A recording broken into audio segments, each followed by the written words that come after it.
What's going on, everybody? Mortem here, this time bringing you an interview with Doom the Dark Ages game director Hugo Martin, as well as its executive producer Marty Stratton. But before we dive fully into that, I wanted to add this sort of preamble to a mostly unedited interview to kind of just give some context, basically. So a few weeks ago, on March 12th, I got the chance to head out to LA as part of a press event for Doom the Dark Ages, which came with the opportunity to both play the game, actually, as well as interview, of course, Hugo Martin and Marty Stratton, covering a pretty wide variety of topics, including a fair bit, naturally, about combat and driving innovation in a franchise like this. I don't do a ton of interviews, and if you watch the channel at all, you know I don't really get on camera much either, so this whole thing was a bit of an experience, as, obviously, some of the content creators and news outlets that they invited out had the opportunity to sit down for this interview, and to that end, they had a whole camera crew set up there that obviously provided all of this footage. Now, if you're looking for impressions on the game itself, that video should already be up, and otherwise, I hope you enjoy this interview. Certainly let me know what you think about it. Always willing to take some feedback there for myself, but otherwise, I hope it answers some questions for you. Wonderful to meet you guys. Would you like to introduce yourselves? I'm Hugo Martin, the game director on Doom the Dark Ages. And I'm Marty Stratton, the executive producer on the game. Awesome, and I'm Jesse from Mortismal Gaming, of course. So we're here today at the hands-on event for the press, just to kind of explain what's going on. In the previous games, there was sort of a structure. I believe one of them was like run and gun for Doom Eternal and that kind of thing. And for the Dark Ages here, we've got the stand and fight philosophy. And one thing I was curious straight away was that in previous titles as well, there was talk about how they were combat puzzles and in terms of how you would take down various enemies. Yeah. How did the stand and fight philosophy of this game kind of change the approach to those individual combat encounters in terms of what the monsters were bringing to things? It's still a combat puzzle. I mean, we want to give you something to learn and master. So the high-level philosophy of Eternal is still there. It's just the actions you perform are different. So you've got new tools to master, and the way you go about solving that puzzle is different. But in terms of like the synergy between your tools and the resource management loop is still there. You know, you use melee to gather resources, you exploit weaknesses with the shield, you hurt things with your guns, and that was kind of like, you know, Doom Eternal had its own kind of rules. They were different, but it was similar philosophy. So, because we want to encourage you to move around your arsenal and explore and sort of fight the enemies using combinations of attacks. So the combat puzzle is still there. It's just different and been updated for Dark Ages. Because if you don't change things around enough, I mean, I think fans expect us to innovate, and if you just kind of give them more of what they did before, it's satisfying, but it's hard to keep them engaged because they've already mastered that experience. Yeah, absolutely. Makes sense to me. And to give an example there, when I was playing just a little bit earlier, I believe they are called stone imps, where they're immune to the shield throw, but you can still shield charge them, and they that gives you a way to deal with them. Speaking of innovation, though, I think one thing in the trailers, at least that I've seen, that I know really caught people's attention was the weapon where you kind of put a skull in it and it grinds it up, sort of flechette rounds people. I think weapons like that really speak to the innovation that you were talking about. So kind of what goes into innovating weapons, especially in an FPS genre that's been around for so long at this point, that Doom revolutionized? Just starts with some cool ideas. You know, we got the world, when you say medieval Doom, I think that it opens things up quite a bit, and it's really a good platform to be creative. So trying to think of them as like torture devices, and the concept team and the designers start coming up with really cool ideas and ways to butcher and impale the enemies. So it really starts with just the idea of medieval Doom. Yeah, I mean, and it's always fun to see like just an idea like that you know, kind of when Hugo says torture devices, you know, we've got some pretty creative people, and it's the fun of working on Doom, and you know, you get to. They're famous. The guns are famous for Doom. So you know, I think you know, we've said before, like really the only two that are kind of back are the two shotguns. You know, but even them, they're pretty different. Like the base shotgun has, you know, quite a different upgrade path to it, which makes it even unique. But yeah, it's just inventive. Like I think innovation and and those kinds of keywords really set people off on a cool path for things like that.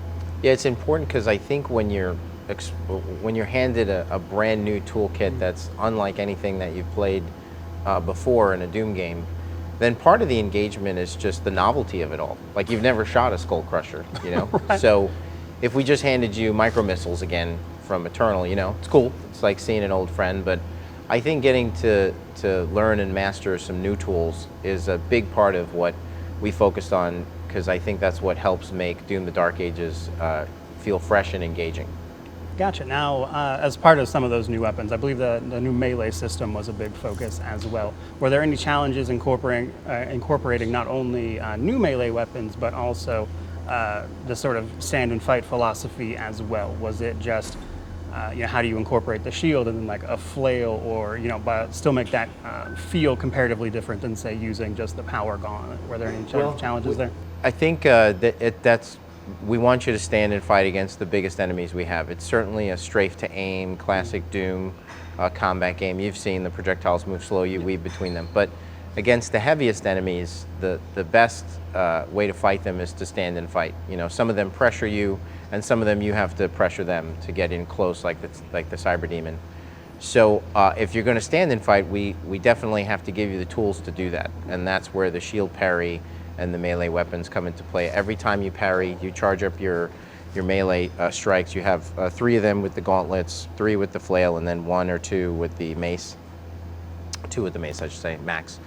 And it creates this, you get this boxing match, almost against the biggest enemies we have. They throw strikes, you parry them, you're charging your melee, you throw your strikes, you get off some shots, and you're fighting them very close. It's really thrilling. And feels fresh. It's unlike anything you've done in a Doom game. Yeah, I'd have to agree from what I've played of it.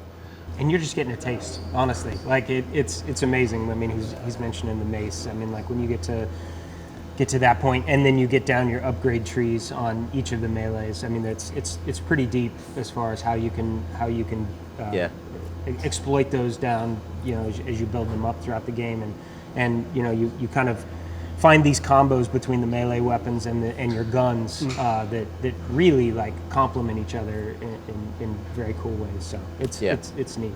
Yeah. So speaking of standing and fighting and how that kind of leans into player difficulty, but also how you guys want this to be a really good entry into the game for new players. So one thing I think that went into that is the difficulty system that I've seen you guys mention and have a little bit of a chance to experience for myself with the various modular portions of it that you could switch around. How did you guys settle on like what exactly to change? Like I know projectile speed was one, and then there's obvious like player health and damage, but were there anything on like a tactical level that was challenging to kind of sort of partition out into a slider, so to speak? Just giving people options. Yeah, it's kind of, I would say, there's a lot happening under the hood that we don't give people kind of the options when they're changing the difficulty settings. There's things happening with the AI and when they know to attack and different things like that, how they kind of perceive the pressure that they should put on the player, that is always happening on the kind of behind the scenes that we don't give people the slider access to, but it's kind of like giving them the access to the most obvious stuff, things like damage to them, damage that they deal. The parry windows are a big thing. There's some aim assist stuff that you can kind of play with a bit. That's really, really cool. And then of course game speed, which is actually something that it's fun because we've always, you have commands when you're developing the game that you can dial the game speed, and as we went through some exercises early in the project, it was like, if we gave people access to this, it could really be something that helps them find exactly what they want on both sides of the scale, making it slower and making it much faster. Yeah. We see speedrunners, we see the black belts, as Hugo calls them, that really want something that challenges them. So you can really dial those in interesting ways to make the game easier or much harder. And a lot of them really work out as amazing accessibility features for us too. Yeah, it's fun. And I think it's interesting because there's no real clear path to like making it harder, you know, Right. or easier. I think it's different for everybody. What we see actually, you'd think making the projectiles move faster is automatic. Oh, it's going to be harder. It is for some. We actually see a lot of the black belts in the office lowering the speed but increasing the damage. So everything moves like slower. It starts to accumulate in the world, and you get this like maze. It's like a shmup pattern, you know, in like a bullet hell game where you have to weave between these slow-moving projectiles, and if you touch just one of them, you'll die. And it's really fun. So it's so cool to. We can't wait to see what the fans do with the sliders. Gotcha, for sure. Well, as a big fan of modular difficulty, I always appreciate it at the very least. I believe sort of more open exploration of some of the levels was a stated goal, and in places like I believe the Siege level, that's kind of the big emphasis there. What were the challenges of making that exploration feel rewarding to the player, both in terms of secrets, but also maintaining some of those tactical combat puzzles? I mean, you'll see. Like it's not open world. Like it's really it's kind of a mazy sandbox with just a lot of options. I think you know, emergent gameplay comes when you kind of giving the players some choices. They're putting some things together in interesting ways, and we do that a lot with the combat. I mean, there's no one way to approach an encounter or defeat an enemy. Like it all just depends on how you react and respond to the pressure that we're putting on you. And with the sandbox stuff, I think you're just giving the player more control over how control over the pace of the game. You know, when they engage with encounters, which encounters they engage with, they can skip some of them altogether. There's lots of optional ones. So, and it really just exists to act as like a pace breaker. You know, because we've got a ton of like the first 3 levels are very classic Doom. Linear, you know, circling back, you know, you backtrack to the same area, and now you unlock it with a key that you found, sort of mazy, and that stuff is super satisfying. There's more secrets in this game than we've ever had before, and it's really it's all about power through progression, and progression is tied to exploration. So the more gold I find and resources I find in the world, the stronger I get. You know, the more I explore, the better I become. So. And then after a few of those levels, we open it up to like the Siege level, which is a sandbox. Then you'll get a few more linear levels. We've got the Atlan in there, the Dragon. So it's really about just creating a well-paced campaign experience for the players. So it's not just arena. Right. It works well narratively too. When you're trying to give players a kind of a journey that they go on, emotionally, or even beyond the gameplay side of it. You know, you're going to these locations. I mean, we're you know, the level you're playing, it's a war. It's a war against the demons outside of a massive castle wall that's guarded with a shield. Huge invasion from hell. So to be able to kind of have that open space, both pace breaking from a gameplay perspective, but really gives us the opportunity to explore those things narratively in ways that I don't think we've done in the past, and makes the game, you know, more epic, feel bigger, more expansive than it ever has before. Speaking of the narrative, actually, so I know the move from the codex into an actual narrative that we can sort of follow along with as we play has been a big focus. Has that presented any sort of developmental challenges from behind the scenes, where you have to like maybe learn some new disciplines in terms of like moving that into the game itself, or was it just a pretty smooth transition? Well, since we didn't do multiplayer, I think it allowed us to free up those resources to do the Atlan, the Dragon, and the narrative. So I think it was we've had narrative and cutscenes and stuff in the game since 2016. It's just gotten bigger and bigger every game because the fans, they ask for it.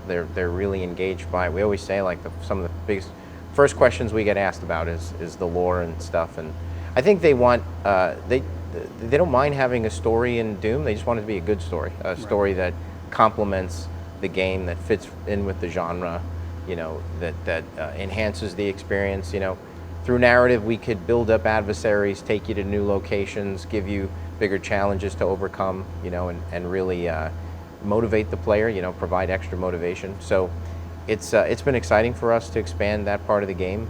We know it's something that players like, and yeah, I think mostly it's a benefit of not doing multiplayer. We've been able to put more of these things in the game. Sounds like a worthwhile move then. Yeah. And I would say I'll give Hugo like a ton of credit, and the team a ton of credit. Like, just like everything, it's like when we go down that path to say, hey, we're gonna do this, the level of execution, the expectation of execution is so high, because it just has to, like, we have a team full of people who just want to execute like at a level that I think makes us unique, and that is true for the cinematics and the narrative at this point. So whether it's the story that Hugo wrote to really thread the needle on telling a story in a Doom game, and doing that right, and the amount of time that goes into like every word that is in the script, to Colin and the team that kind of puts together the cinematics, and I mean it's been you mentioned kind of from a development perspective, it has been transformational for us as far as like what goes into that, but I think people will see like the care and love that went into all of that storytelling part of it is just as high as is what we put into combat and gameplay, and it's a real pillar of the game. It is, it's combat, exploration, and story. I mean, as I'm sure you guys know, the interest is definitely there. I used to watch your guys' streams previously of like the master levels, and I know a lot of the questions were about the codex and the lore. Always. Yeah, totally. We always say that. It's funny because people are like, we shouldn't have story in Doom, and it's just like, well, if you sat in any press interview with us, it's usually like the first thing that people ask about. They ask them about the lore. It's 60% most what we talk about in our streams, because people just keep asking. Well, speaking of the lore and all the locations that this brings us to, like Argent and Noor, was there any location you were particularly excited to bring to life as part of this process? Yeah, we can't say. We're going to save it. One of my favorite locations is we're still waiting to reveal that, but it's going to be really cool. And other than that, it's mostly the characters. Like being able to introduce into the Doom universe a real adversary for the Slayer to square off against. I think you saw it already in intro. Like he's a formidable adversary for the Slayer, something we really haven't seen before. So I think it's going to be fun for fans to get to know the bad guys in this story and see how it all unfolds. Yeah, and it should be good. I don't want to say too much. So Doom Eternal had that focus on running and gunning, and I know just from looking into those games, some of the player feedback there was about the platforming in general and the moving around. Has there been steps to make that interesting, especially in terms of the more expansive levels, while also sort of retaining the Iron Tank feel of this particular one?